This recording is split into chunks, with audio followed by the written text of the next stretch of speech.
que la clase burocrática del sistema educativo no ha sido suficientemente creativa, innovadora, para invertir en lo que es verdaderamente necesario en educación. Ese discurso justifica que no es viable la fusión, porque el sistema preuniversitario está lleno de cuestiones que no ha resuelto, de problemáticas pendientes por resolver. Nosotros tenemos una feria de libros, de intercambio de libros permanente, una feria modesta, pero son 3 mesas. Pero ahí los profesores y estudiantes tienen la oportunidad de visitar y ver cuáles libros de eso les interesan.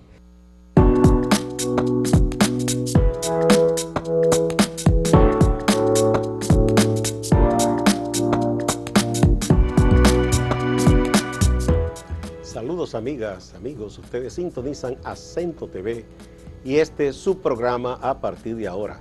Hoy nos visita un amigo de esta casa que nos tenía un poquito abandonado porque tiene muchas ocupaciones, el doctor Gerardo Roa Ogando, decano de la Facultad de Humanidades de la Universidad Autónoma de Santo Domingo. Educador, escritor, bienvenido doctor. Muchísimas gracias, Gustavo. Aquí estamos de vuelta a casa. Bien. Bueno, yo sé que usted tiene muchas cosas en esas responsabilidades tan importantes que tiene. Usted ha sido de las voces, junto a otros académicos, que han advertido que no sería buena idea la propuesta que tiene el gobierno, que hasta ahora es una idea, porque no se ha elaborado un proyecto, ¿verdad? Que tendrá que hacerse un proyecto de ley si se va a hacer. En la fusión de ministerios, en este caso lo que toca a los educadores, hacer una fusión de los ministerios de educación de República Dominicana y del MESI, que es el Ministerio de Educación Superior, Ciencia y Tecnología. ¿Por qué usted piensa que eso no sería un buen paso? Bueno, primero, porque la intención de fusionar ambos ministerios no persigue elevar la calidad educativa del país. Se ha dicho de manera explícita que los fines son economía de dinero, son de racionalidad sí. En el dinero público. Y entonces, los economistas que hemos escuchado en diferentes medios, dentro de ellos el profesor Antonio Siriaco, decano de la Facultad de Ciencias Económicas y Sociales, han mencionado que aún así ese dinero no será suficiente para resolver los problemas del Estado. Nosotros pensamos igualmente que la clase burocrática del sistema educativo no ha sido suficientemente creativa, innovadora, para invertir en lo que es verdaderamente necesario en educación para contribuir al desarrollo de la calidad educativa. Un ejemplo de ello es que las escuelas siguen construyéndose sin que los arquitectos diseñen salas de lectura, pero tampoco bibliotecas. Si nosotros nos paseamos por todo el país, vamos a ver que en ninguna escuela dominicana hay una sala de lectura diseñada para esos fines. Las hay en escasos locales, sobre todo los liceos, tienen su biblioteca, pero sí. la escuela, digamos, de los primeros ciclos, es raro que tengan biblioteca. Sí, las hay, pero oigan en qué condiciones las que hay. No tienen un personal especializado en lectura, que se dedique a la lectura como tal. Hay alguien que atiende las escasas bibliotecas, pero yo que he trabajado en programas de supervisión de escuelas en Herrera, puedo dar fe y testimonio que a veces esas salas que se proponen como biblioteca parecen más almacenes que bibliotecas, porque hay libros que están ahí acumulados, llenos de libros, porque no está el personal adecuado, pero tampoco... O sea, no tienen bibliotecólogos profesionales. No hay un bibliotecólogo, pero no hay un organigrama, no hay una organización dentro del programa que dedique un tiempo semanal para que los estudiantes se dediquen a la lectura, a la dramatización de alguna de esas obras. No hay ese seguimiento. No existe esa política de formación que esa sería una de las aristas que contribuiría. Para ello habría que invertir en lectura, que incluiría la contratación de un personal que sea lector de vocación, perdón, y que se haya preparado para esos fines. Y en otro orden, en la misma, por ejemplo, sala extendida, que tengo por mi propia experiencia y por informaciones. ¿Se refiere a la tanda extendida? Sí, en la tanda extendida, ahí pudiese haberse hecho un trabajo de creatividad importante, pero para ello habría que invertir en la contratación de artistas, por ejemplo, para enseñar a tocar guitarra, pero habría que comprar guitarra. Tener instrumentos. Los burócratas del sistema, cuando usted le habla de pintura, de murales, de guitarra, de piano, inmediatamente piensan que eso es pérdida de dinero, porque no conciben que esos elementos, esas competencias blandas, como se han llamado, que para mí son más duras que las duras, contribuyen a la conformación de un ciudadano de fuertes valores éticos y educado en un sentido Pero además amplio. que la educación hay que verla de manera integral.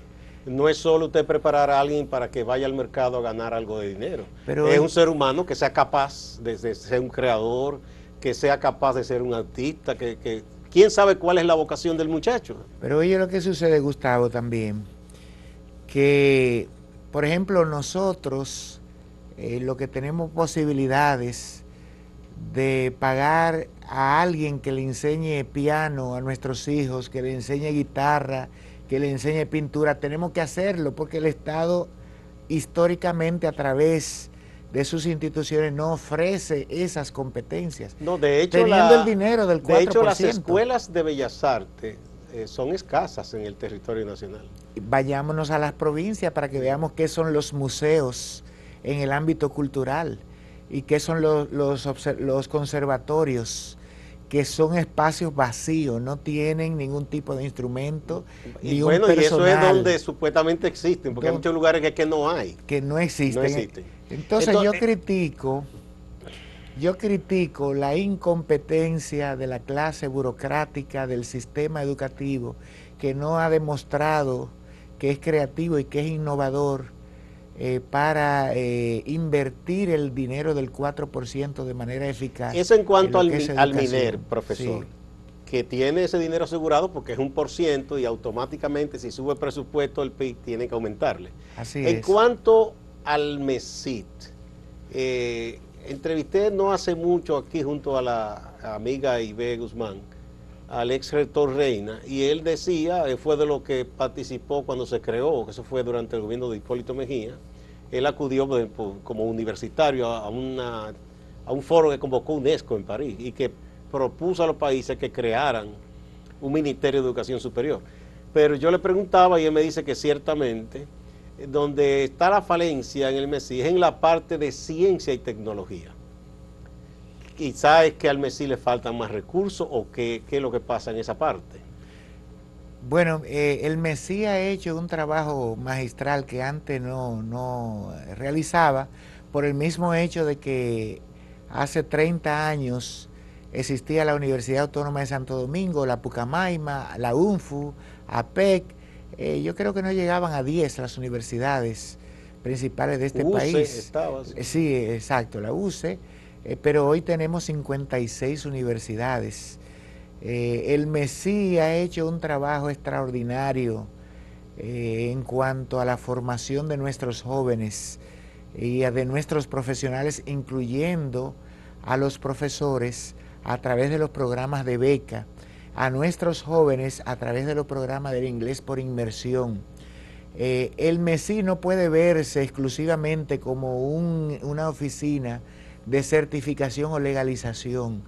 Es ya un ministerio que acompaña a las universidades en los procesos de formación. No es cierto que la ley 139-01, que crea el Consejo Nacional de Educación Superior, le otorgue autonomía a todas las universidades. No es eso. Las universidades necesitan ser supervisadas porque las mismas disposiciones de esa ley establece que ese ministerio tiene la responsabilidad de otorgarle licencia para que operen, pero también de controlarla y si fuera necesario, de cerrar universidades. No, y lo ha hecho históricamente. Ha habido momentos en que a una universidad dice, esa escuela no puede seguir operando, de medicina, por ejemplo. Sí. Pero no me habló de la parte de ciencia y tecnología. Cuando volvamos a la pausa, para que me hable un poco de eso. Claro.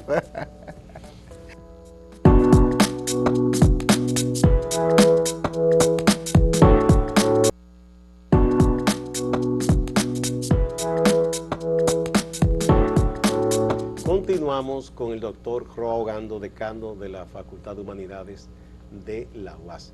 En la parte de ciencia y tecnología, que me decía ese profesor y otros me han dicho, sí, que en esa parte quizá el MESI no tiene los recursos para apoyar la labor de investigación y de invención en las universidades, y hasta patentes que muchas universidades hacen en otros países cuando inventan algo.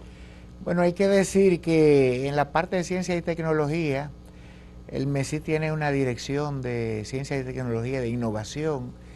Ahí está el doctor Andrés Merejo, que es un científico del discurso nuestro amigo Merejo, del cibermundo, y han podido conectar con investigadores de la UNESCO en París. Yo he visto las participaciones que realiza ese equipo, y en nuestra universidad, por ejemplo, se han desarrollado, auspiciados por el MESI, varios seminarios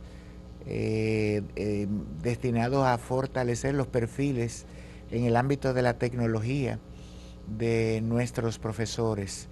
El MESI está dando una capacitación ahora en las aulas inteligentes que está instalando la UAS. Nosotros en la Facultad de Humanidades vamos a inaugurar recientemente nuestra primera aula inteligente, y eso ha sido con el auspicio del MESI. Que no tenga los recursos, ya ahí no tengo ese dato. Si no tiene, por ejemplo, la ciencia, lo que llaman la ciencia dura, digamos que profesores y estudiantes, digamos, de la Facultad de Ciencias se decidan por la creación. Alguien tiene una propuesta de algún invento o alguna fórmula, ¿verdad?, en física, química, alguna sustancia. Eso conlleva un tiempo y recursos. En ese aspecto, en el apoyo a la ciencia dura. Pero de hecho lo hace, porque los fondos sí están destinados especialmente para las investigaciones duras. A partir de esta gestión pasada del señor ministro actual, del doctor Franklin García Fermín, que fue rector de la UAS, que fue rector de nuestra universidad, fue que se incluyó la investigación en humanidades, en educación y en artes. Pero antes sí, y desde antes ya se había dado apoyo a la ciencia, y como resultado de eso, la Universidad Autónoma de Santo Domingo pudo patentizar 3 moléculas para contrarrestar el cáncer de mama, que fue el ingeniero, pero eso es muy importante. El ingeniero Quirico Castillo, de la Facultad de Ciencias de nuestra universidad, con apoyo de los fondos sí, realizó ese tipo de investigación. ¿Cuándo se hizo eso, doctor? Hace 2 años, gradualmente, viene desde hace más o menos 4 años la primera, pero el siguiente año, porque son programas de investigación. No, eso lleva un tiempo. Exacta, pero están patentizadas ya. Sí. Y él yo le decía eso de quizá la carencia de recursos en el MESI, porque se sabe todo lo que hace, sí. Pero una de las ideas de quienes defienden la fusión es que dicen que entonces el MESI va a contar con más recursos para poder impulsar las investigaciones, la ciencia en las universidades. ¿Quienes defienden la idea de la fusión? Dicen eso.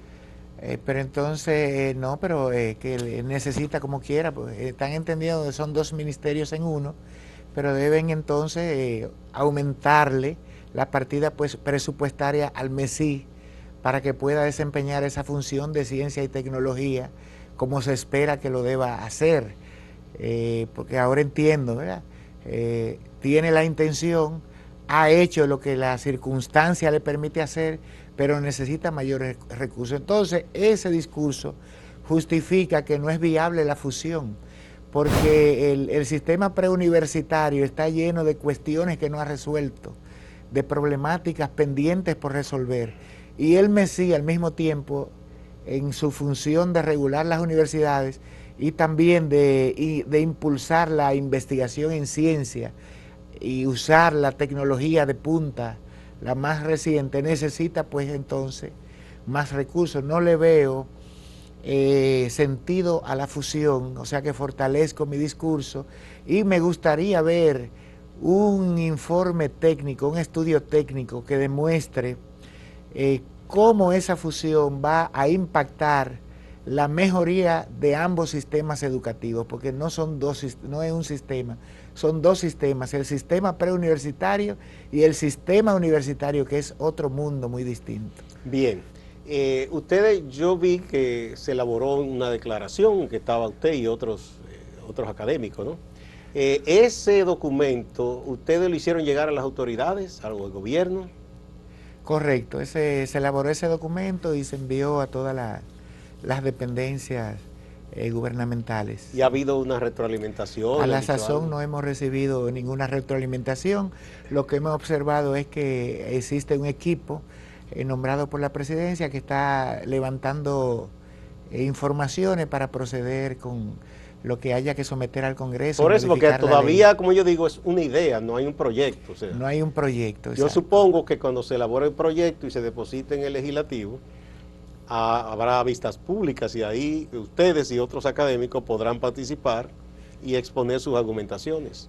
Por supuesto que sí, la Universidad Autónoma de Santo Domingo siempre ha estado presente en el debate nacional, y cuando se nos llame, o no vamos a esperar que se nos llame, vamos a estar pendientes, porque vamos a mantener nuestra postura de que no negociamos la calidad de la educación dominicana, y que hay que invertir más, pero también los burócratas del sistema tienen que ser más creativos en la inversión de ese 4% al sistema preuniversitario, y entonces en consecuencia que se pueda aportar más al MESI, al Ministerio de Educación Superior, para que las universidades entonces puedan desempeñar su función como debe ser.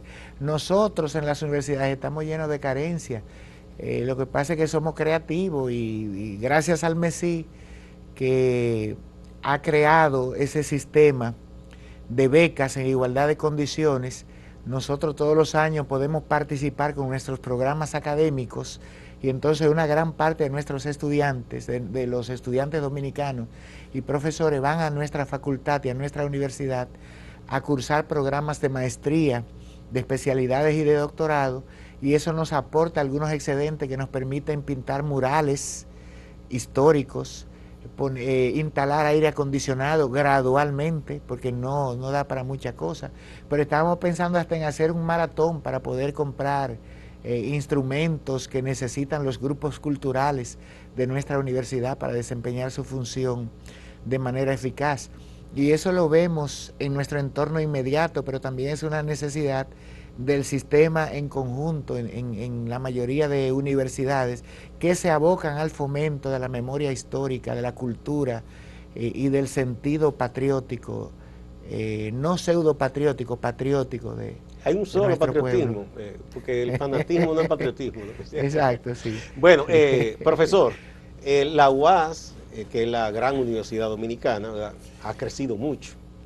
Desde que en 1970 se instaló la primera extensión en San Francisco de Macorís, que hoy es un recinto ya. Ha crecido mucho, ¿verdad? Está en Santiago, está en varias provincias del sur, está en el este. Ahora también habrá una aquí en Santo Domingo Este. Eso es muy bueno, por un lado, porque la universidad está presente en el territorio, pero el recurso humano docente existe como para cubrir todas esas extensiones. Bueno, actualmente la Universidad Autónoma de Santo Domingo está en las 32 provincias. Somos 3.325 profesores activos. Se necesitan más profesores para poder responder a esa demanda. Hay que tomar en cuenta que la UAS, para admitir a un profesor, lo hace a través de un concurso de oposición. Y ya se le exige maestría por lo menos, ¿verdad? Sí, como mínimo tener una maestría, y entonces eso implica que no todos pueden acceder a ese sistema, pero yo entiendo que sí, que nosotros necesitamos el doble de los profesores que nosotros tenemos porque además para poder ustedes cargan funcionar. pesado con un aula que en vez de 25 o 20 tenga 60, 50 alumnos, que no es fácil. Exactamente, sí. Vamos a otra pausa, profesor, y volvemos.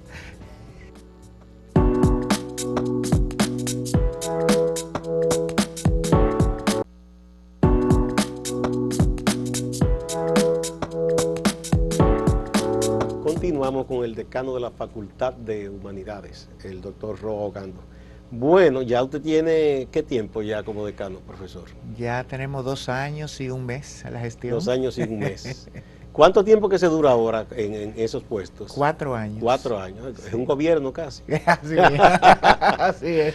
Bien, hábleme un poco de lo que usted ha logrado en ese tiempo y cuáles también son las próximas metas que usted se ha trazado.